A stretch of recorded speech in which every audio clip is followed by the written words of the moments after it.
Welcome friends. In our last few sessions, we were discussing about pull production system and we discussed the role of Kanbans in that pull production system. Pull production system is one of the very important concept of Toyota manufacturing system, and in this Toyota production system, when we implement the pull production, there are certain calculations which are required, and how to have those calculations, and particularly if I say the title of this very session is on that calculation part only. We need to have a proper designing of pull production system. In last two sessions, we discussed about the characteristics of pull production system, characteristic of particularly you can say Kanban system.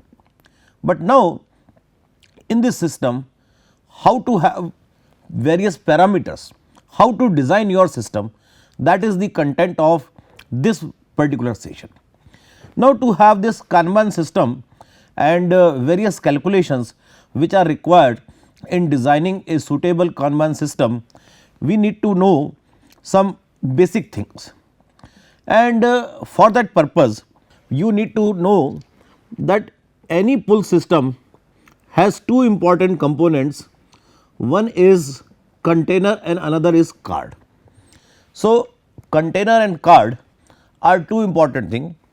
Container is that you can say box in which we are keeping the items which are to be processed at downstream. So, like if you see this diagram that these are workstations 1, 2, 3 and 4. So, these round shapes are representing the workstations, and these triangles are representing the buffers, or you can say where these containers are kept. So, like one workstation is 1, and here we have a buffer where we are keeping R is the name of some component which is being purchased from a supplier, and then we do machining of that component, and this machined component R is used at workstation 2 and workstation 3. When we are machining it, it is also becoming either M or it becomes S or it becomes V, depending upon the type of operation we perform on this raw material R. And then therefore, these M, S, V, these are also the kept in the buffer, because these are to be used by subsequent workstations which are 2 and 3. 2 and 3 are also intermediate steps. So, they are also producing sub intermediate product like A, C, B, D, which are going to workstation 4. So, these A, C, B, D are put in the triangular boxes. These are the triangular boxes in which these A, C, B, D are kept, and from here these are going to this final assembly step, and then these are the different types of parts which we are making, W, X, Y, these are the different types of components which are made on this system, and for that we have workstations and we have these buffers.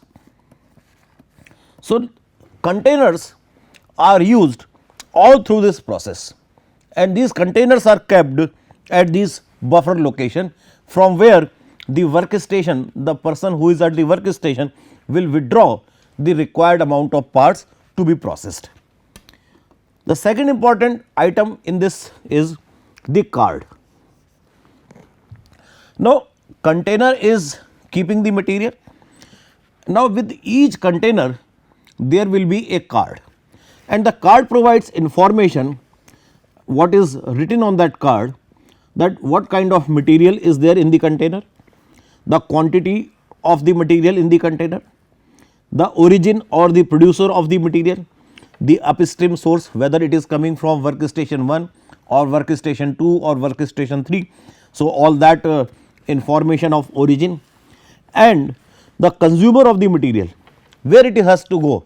If it is at of the workstation 2, so whether it has to go to workstation 3 or it has to go to workstation 4, that is the downstream side.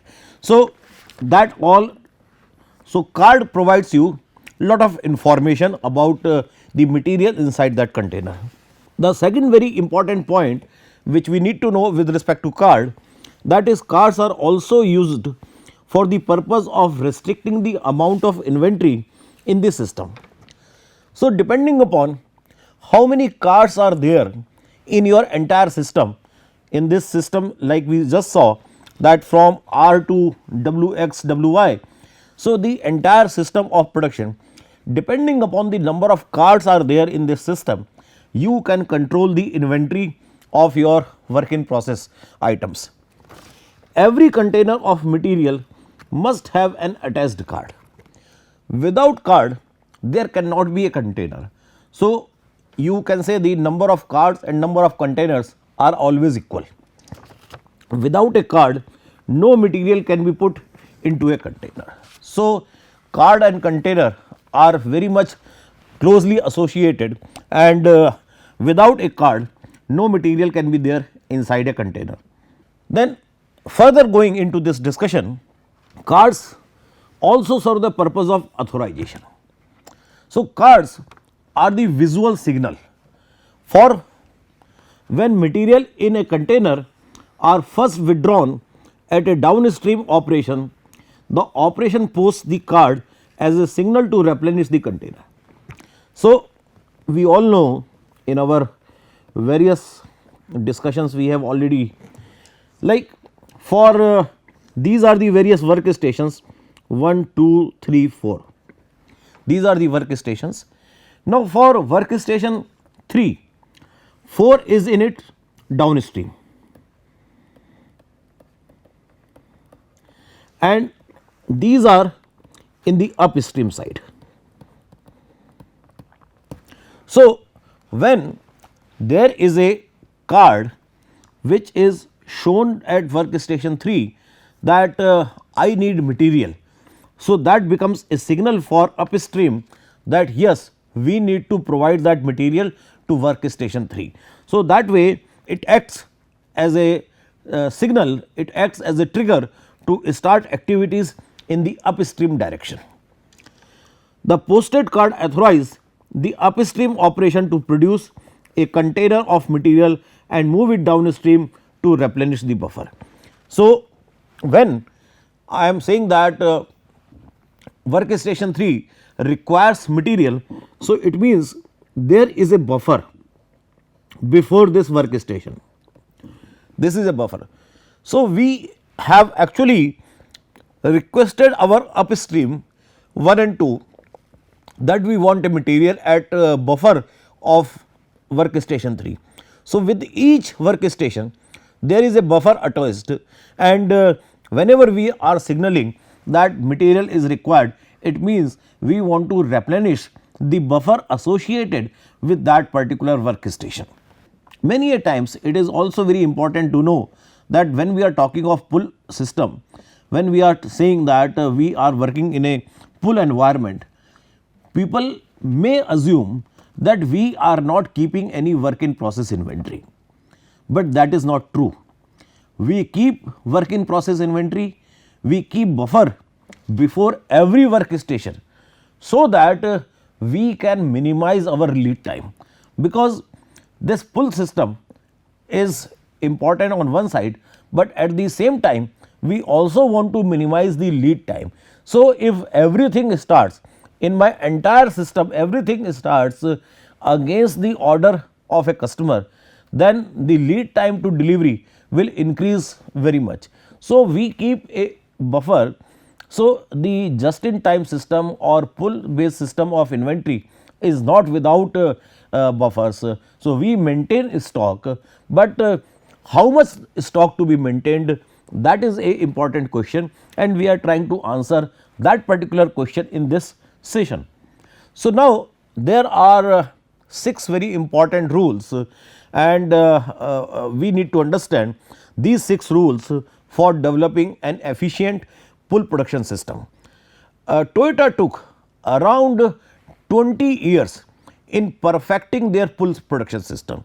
So, you can understand that if pull production system is not implemented with proper understanding, you will not gain any advantage. Rather, you may incur more cost, you may incur poor customer satisfaction, and that may be more dangerous.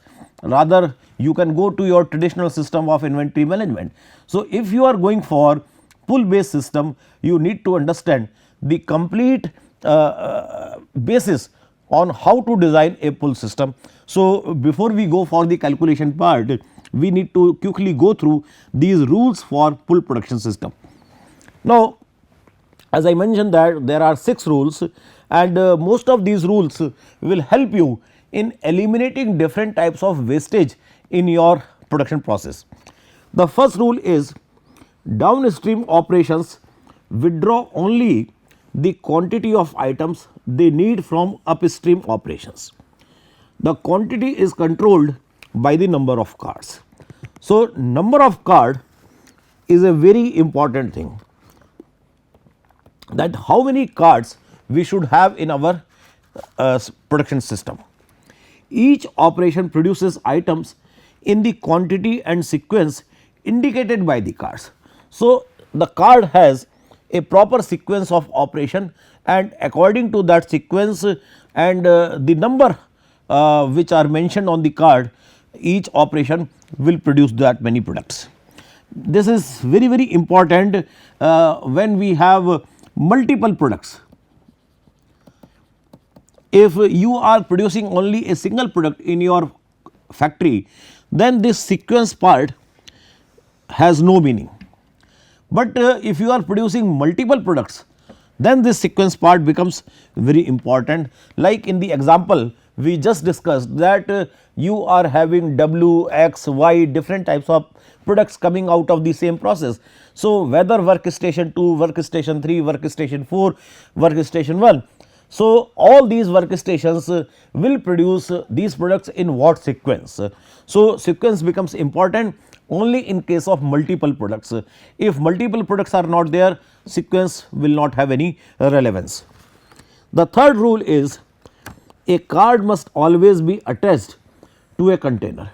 So, already we discussed that card and container are always to be kept together. No withdrawal or production is permitted without a Kanban. This card is actually the Kanban. So, without card, without this kind of information, no withdrawal, no production, no movement is possible. Therefore, this card becomes very important, and we have this full session only on this number of cards. Only non-defective items are sent downstream. Defective items are withheld and the process is stopped until the source of defect is remedied. So, the process is stopped so that no defective piece go to the downstream. So, each operation, each activity takes the responsibility, yes, because of me no defective piece should go downstream. So, that is the point of already we have discussed in the Toyota production system, that we try to strengthen our process. So, this is that very idea. Then the production process is smooth to achieve level production. Now, we want to have a almost similar level of output from my process, and the small variations which may happen in the demand of my final product, we will not like to change in the production process that will affect my all internal setting. So, we want to have this kind of small demand variations by the accommodation in the system by adjusting the number of cars. So, just by adjusting the number of cars, we will like to adjust the small variations in the demand, but we will not like to do much variation in our internal processes. And finally, towards the process improvement, we will continuously like to reduce the number of cards so that our work in process inventory also gets reduced. So, that is very important thing, because as we just discussed, cards determine our WIP, and we want to minimize WIP also, we want to reduce the lead time also. So, once we have stabilized our present Kanban system, pull based system, then slowly and slowly the next phase will be to reduce the number of Kanbans, and correspondingly our WIP will also get reduced.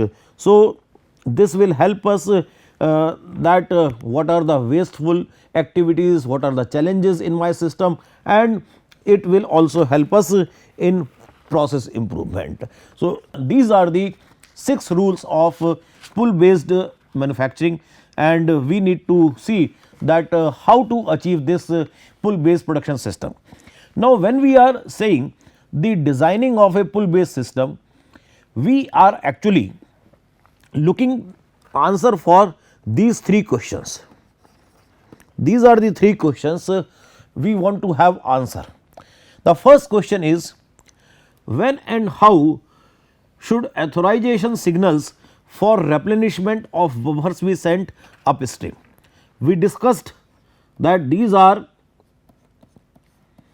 different workstations and these are the buffer. This is buffer 1, this is buffer 2. Now, I want to replenish my buffer 2.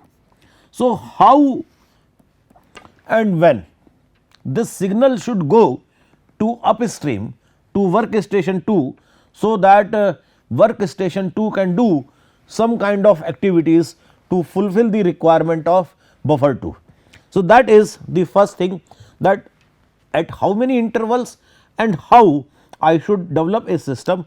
And nowadays we have discussed already that visual signals are possible, and in previous time or in some companies you can find still that we have the manual system, and those cards manually are going from one workstation to another workstation for the replenishment. So, all those things are still happening, but slowly and slowly everywhere now we see that the monitors are there, and with the help of those monitors we can disseminate this information in real time. The second question is, what size should be the buffers? These are the buffers B1 and B2. What should be the size of these buffers? How much material should I keep here in my buffers, so that my production process go smoothly, there is no waiting at the workstations, and there is no crowding in the buffers also. So, both these things are important, and therefore, the size of B1, B2, these buffers are important question to answer. And third important question which I want to answer is that how should operators keep track of what they are supposed to do?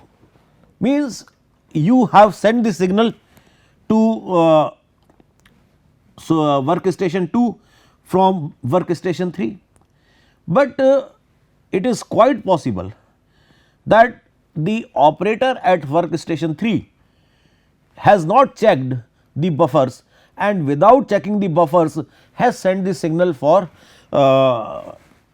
upstream production. So, we need to see, we need to develop a system that there has to be a proper checking before sending the signal to upstream.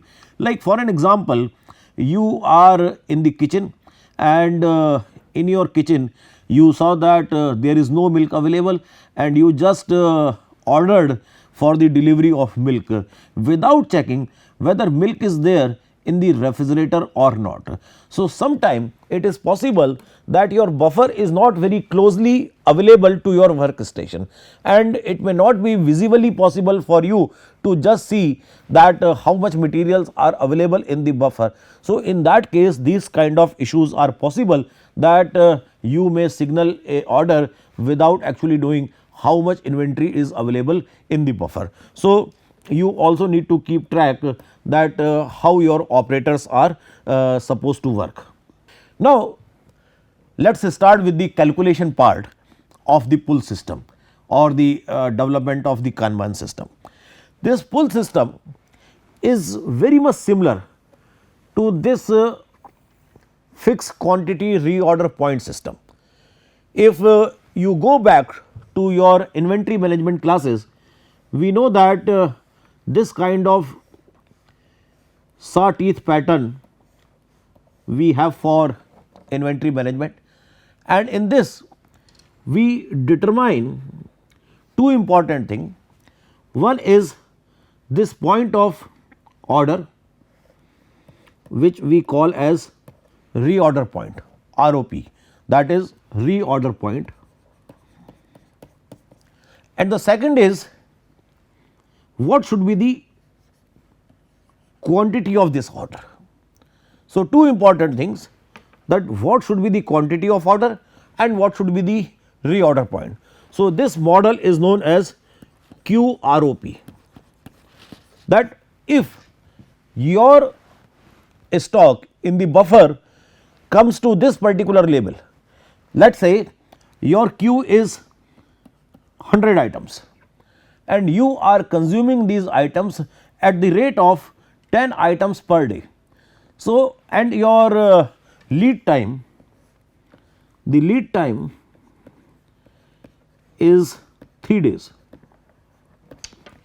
So, it becomes very clear for you that when your stock reduces to 30 units, you will trigger a new order. So, your Q is 100 and ROP is 30, because whenever you reduce your label to 30 units, you trigger a new order that give me this fresh supply, and in 3 days you will consume these 30 units, and when you are touching this 0 label you receive a new supply of 100 items. So, in this way this model is designed. Now, in this particular case the important thing is the determination of your ROP. When should you trigger this new order? So, this is known as two components are there, that D into LT. LT is lead time and D is the demand during lead time. So, what is your D for the lead time? That becomes the fixed quantity, and the second is safety stock.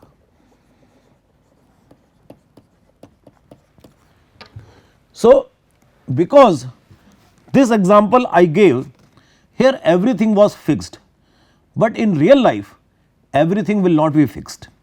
There will be lot of variability. During this lead time period, maybe demand increases to 35 units.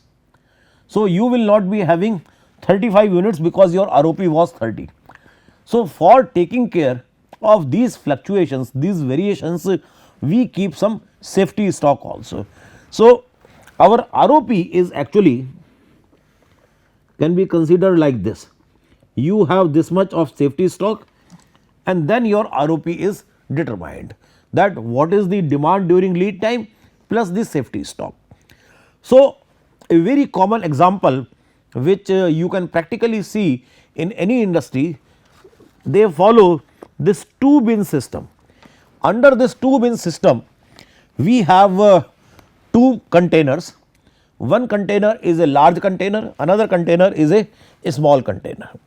So, whenever you receive a supply, the quantity which is required for ROP level, that is kept in that small container, and rest of the supply is kept in the large container, and you start consuming from that large container, and by the time you finish the large container, it means you have reached that ROP level, and as soon as you finish that large container, you trigger a new order, and that new order is being fulfilled, and in the meantime you consume that small bin, and when the new supply comes, you will replenish your large container as well as the small container. So, that is a very simple thing which is there in many organizations.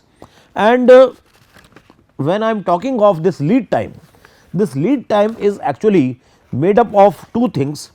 One is this production time, the setup time, the actual processing time, the unloading time, all those things are the part of your production time. And the second is the conveyance time, that from workstation putting that item into the downstream buffer, that is the conveyance time. So, within plant also or maybe from another plant to another plant, this conveyance time may increase. So, production time and conveyance time are the two important component of my lead time. We are trying to reduce the lead time by having better material handling equipments for reducing my conveyance time, and by having a quick setup, quick loading unloading of the dies, we want to reduce our production time also. So, that is the beginning of the calculation of this pull based system. Now, when we are using this pull based system and we are using containers in the buffer as we have discussed. So, we are like in this example, I said that my ROP is 30 units and the order quantity is 100 units. Now, these units, these items are kept in some container, some boxes. So, if you remember, we discussed in the beginning of today's session containers and carts. So, these are kept in containers. So, containers are of the standard size, each container contains same number of units. So, we are not going to express ROP or order quantity in number of units, rather we will be expressing them in number of containers. So, like if each container contains 10 units, so my ROP will be 3 containers. So, if in each container I am keeping 10 items and 30 units was my ROP. So, in fact, in my language of pull system I will say that 3 containers is my ROP. And if Q is the capacity of a standard container, now if in one container I am keeping 10 units, then the ROP as expressed in terms of number of containers K is like this, D P plus C divided by Q. So, this K is D, that is demand, P plus C production time and conveyance time, divided by Q, that is the capacity of a standard container. So, that is the formula to calculate the number of containers, which is one important part of your Kanban system. The term K represents the maximum number of completely full container in a buffer. As soon as even one unit is withdrawn from one of these containers, an order for replenishment is sent upstream. So, even if it is used by one unit, you have just started using one container, it means the order will be triggered to the upstream. So, that is the role of container in this buffers. Now, just to have a quick example, let the production time is 0.1 day and the C, because this buffer may be closely allocated between two workstations like this way. These are the two workstation and this is the buffer. So, there is practically 0 conveyance time. So, your P is 0.1, C is 0. So, our lead time becomes 0.1 day and Q is 21 units. So, D into P plus C divided by Q, that is the number of K. So, it becomes 21 into 0.1 divided by 3, that means 0.7. Now, you cannot have 0.7 container. So, you will approximate it by 1 container. So, maximum 1 container is required in this buffer. So, that is the standard thing, that only 1 container is required between these two workstations. Now, it is going to increase if you have some C also. So, if you have some C, then obviously you can understand the numerator value will increase, and if the numerator value will increase, you will like to have more container. Now, before we go further, one important thing we need to know, that is outbound and inbound buffers. Now, what is the meaning of outbound and inbound buffers? Like this is a workstation.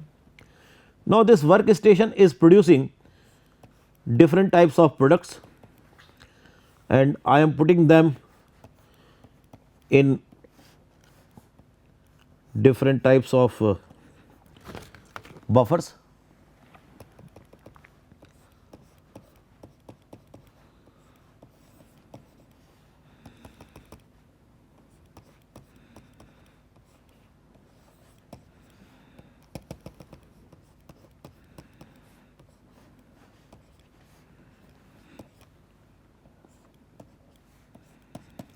Now, you see that the output of workstation 1 are 3 components M, N and T, and these M and T here, these are kept in the outbound buffer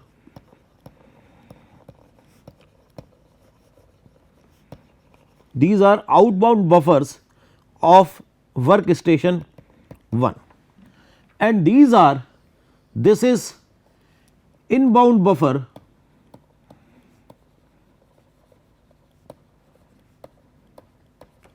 and these are inbound buffer